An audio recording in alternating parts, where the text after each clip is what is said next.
अस्सलाम वालेकुम। आप सबका एक बार फिर हमारे यूट्यूब चैनल जेम्स एकेडमी पर खुशामदीद। मैं ज़हीरुद्दीन मोहम्मद सरवर आप लोगों के सामने फिर हाजिर हूँ। आज भी मैं आप लोगों के सामने वैसे ही सवाल लेकर आया हूँ जैसा कि इससे पहले मैंने अपने वीडियोस में आप लोगों को बताया। और मैंने जो पहला वीडियो बनाया था उसमें आप लोगों को बताया था कि अगर आपको एग्ज़ाम क्वालिफाई करना है या फिर एसएससी को क्रैक करना है तो आपको क्वेश्चन की वैरायटी को समझना होगा। और ऐसे ही मैं एक क्वेश्चन 3 क्वेश्चन लेकर आया हूं। उसमें से एक क्वेश्चन 2024 में West Bengal Board of Secondary Education जो क्लास 10 का माध्यमिक एग्जाम था उसमें क्वेश्चन नंबर 1.5 में यह सवाल पूछ चुका है। और जैसा कि मैंने आपको पहले ही बताया था कि अगर आपको एसएससी क्वालिफाई करना है तो आपको सबसे पहले West Bengal Board of Secondary Education की जो किताबें हैं आपको उसको अच्छे से पढ़ना चाहिए और ख़ास तौर से वो टॉपिक जो आपके सिलेबस से मैच कर रहा है। आज भी मैं आप लोगों के सामने कुछ ऐसे ही सवाल लेकर आया हूं जिसके वर्ड बदलने से जवाब बदल जाता है। जैसा कि मैंने बोर्ड पे लिखा है आप लोग तीनों क्वेश्चन देख सकते हैं। इन तीनों क्वेश्चन में मैंने सिर्फ 3 ऑप्शन दे के रखे हैं, ए, बी और सी। और जो मैंने पहला क्वेश्चन लिखा है आप लोग पढ़ सकते हैं। The first chancellor of Calcutta university was. Calcutta university को 1857 में बनाया गया था, यानी 1857 में। तो कलकत्ता यूनिवर्सिटी को जब 1857 में बनाया गया था एक कानून के जरिए जिसको कहते हैं द कैलकाटा यूनिवर्सिटी एक्ट। इस कानून को पास करने के बाद हमारे कोलकाता में, जो कि पहले कलकत्ता हुआ करता था, यानी कोलकाता का पुराना नाम कैलकाटा था, ठीक है। तो जो कि पहले कैलकाटा था, यहाँ पर एक मल्टी डिसिप्लिनरी यूनिवर्सिटी बनाई गई। और इसके जो चांसलर हुआ करते थे उस वक्त के वाइस रॉय हुआ करते थे। आप लोग देख सकते हैं जो मैंने पहला सवाल लिखा है, the first chancellor of Calcutta university was, यानी 1857 में जब कैलकाटा यूनिवर्सिटी बनाया गया था तो उस वक्त कैलकाटा यूनिवर्सिटी के जो चांसलर थे उनका नाम था लॉर्ड कैनिंग। जी हाँ, लॉर्ड कैनिंग ये हिंदुस्तान के आखिरी गवर्नर जनरल थे, यानी last governor general of India and first vice Roy of India. अगर आप लोग मेरा ये वीडियो नहीं देखे हैं तो पीछे जाकर आप वीडियो देख सकते हैं।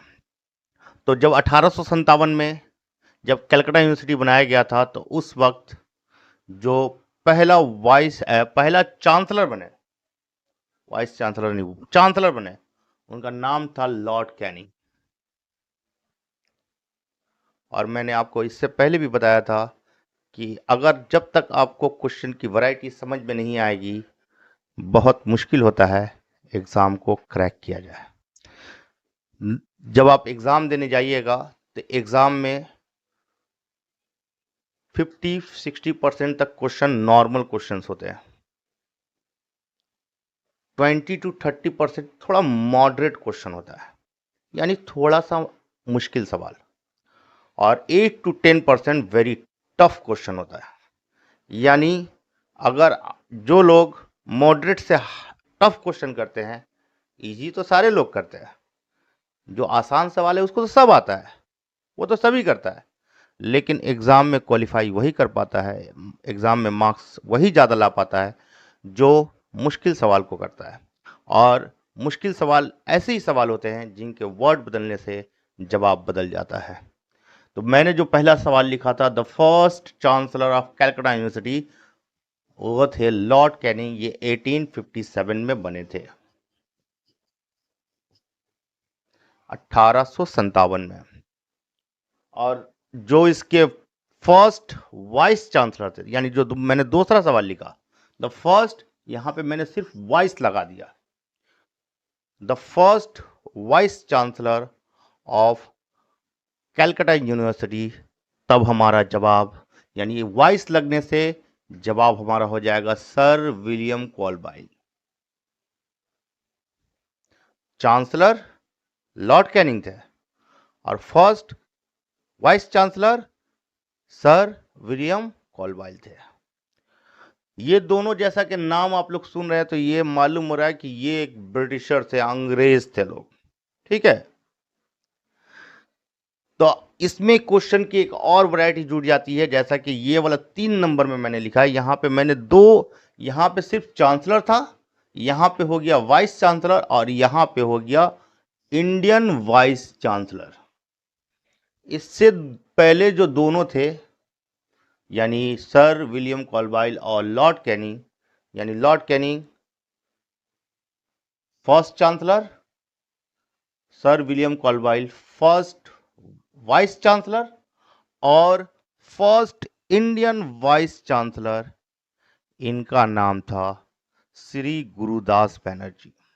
ये जो सवाल है 3 नंबर, ये question West Bengal Board of Secondary Education यानी माध्यमिक का एग्जाम जब हुआ था तो 2024 का पेपर में क्वेश्चन नंबर 1.5 में ये क्वेश्चन था, यानी बोर्ड के लिए भी ये इंपॉर्टेंट क्वेश्चन है। यानी ये क्वेश्चन आपको उम्मीद करता हूं आने वाला जो एग्जाम है उसमें पूछे, और अगर ऐसा हुआ तो आप लोग समझ जाइएगा आप लोग खुशकिस्मत है, और अगर नहीं पूछा तो याद है जी, बिल्कुल आप लोग समझ जाइएगा कि आप ऊंट पे बैठे हैं, आपको कुत्ता काट लिया है, ठीक है।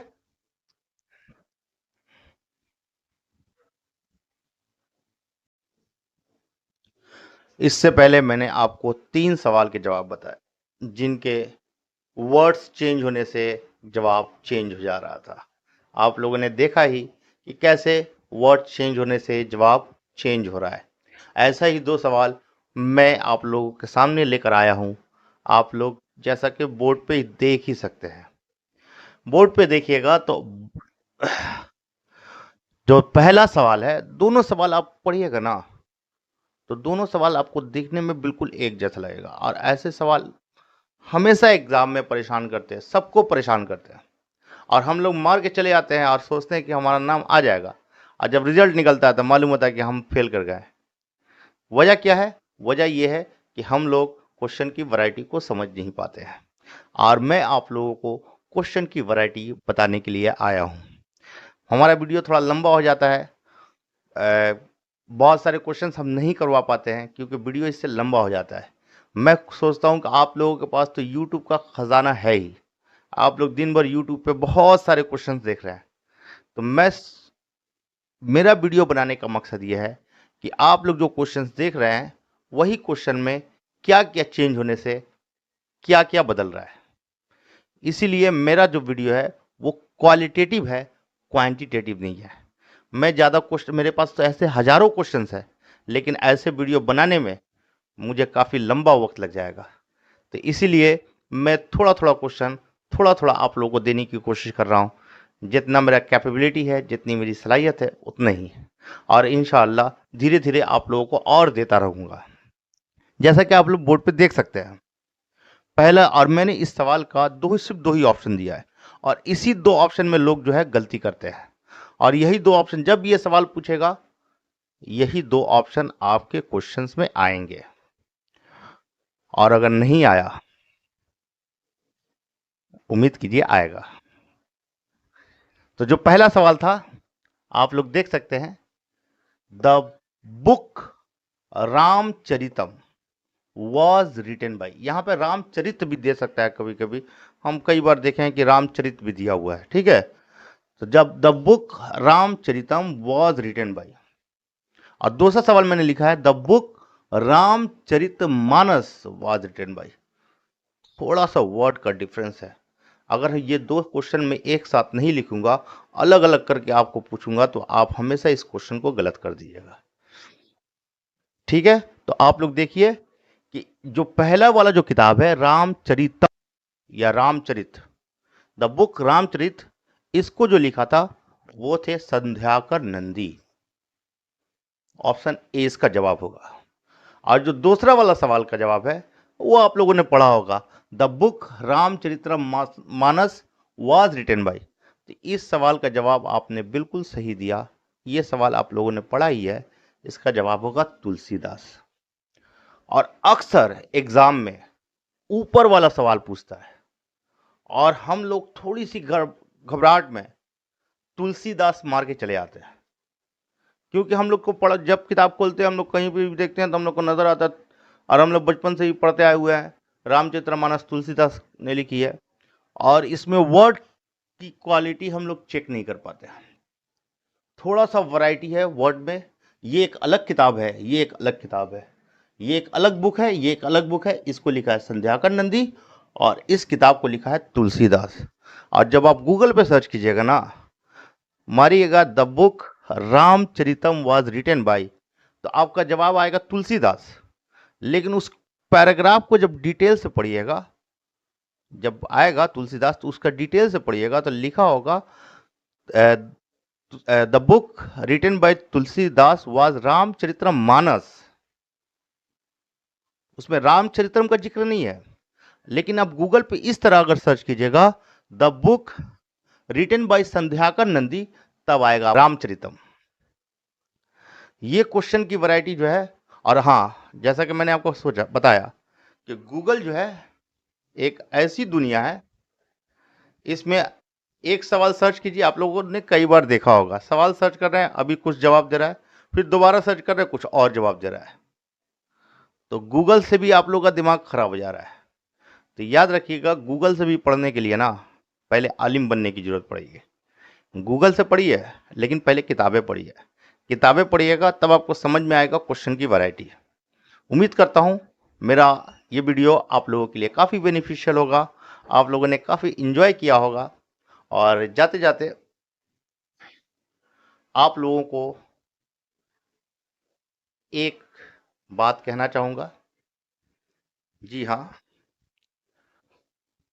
नहीं नहीं वो बात नहीं कहेंगे, पहले एक सबक देना चाहूँगा। दुनिया में दो तरह के लोग होते हैं, मेरे मुताबिक दुनिया में दो तरह के लोग होते हैं। एक जो सोचते हैं कि मेरी जिंदगी अच्छी हो जाए, और दूसरा वो आदमी होता है जो सोचता है कि मेरी जिंदगी कैसे अच्छी हो। ये जो कैसे का वर्ड है ना, ये आपकी जिंदगी को बदल देता है।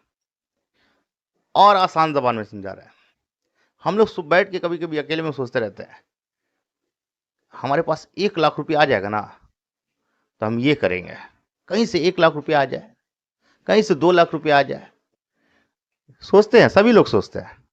और जो लोग ये सोचते हैं कि मेरे पास 1 लाख रुपया कैसे आए, मेरे पास 2 लाख रुपया कैसे आए, जब ये कैसे का वर्ड अपनी जिंदगी में लाइएगा तो आपकी जिंदगी बदल जाएगी।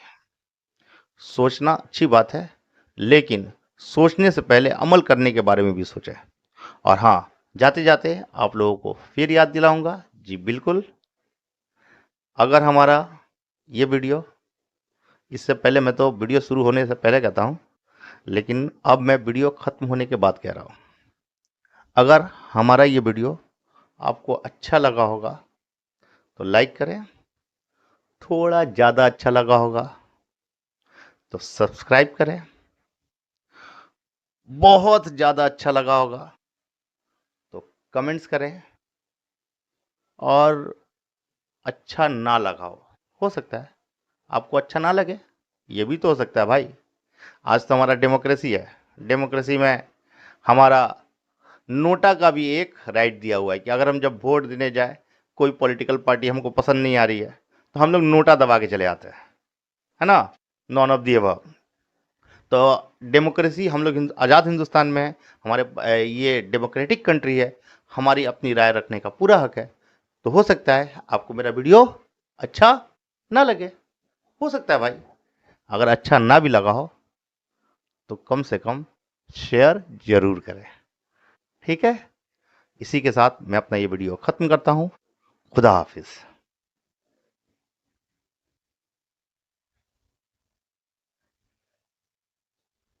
अच्छा अच्छा, एक मिनट और लेना चाहूँगा। ऐसे तो आप लोगों ने मेरा पहला वीडियो, पहला नहीं शायद दूसरा वीडियो था, आप लोगों ने देखा ही होगा। उसमें मैंने अब नेशनल लाइब्रेरी के बारे में बताया था। मेरी ज़िंदगी में ऐसे ऐसे वाक़यात हुए हैं, और मेरी ज़िंदगी, कुछ लोग कहते हैं मेरा जो लाइफ है इज़ एन इवेंटफुल स्टोरी। ठीक है, तो मैं सोच रहा था, मुझे प्रेस भी दी जा रही थी, मेरे घर वाले भी कह रहे थे कि अपने लाइफ पर वीडियो बनाओ, ताकि दूसरों को भी तुम्हारी ज़िंदगी से कुछ सीखने को मिले।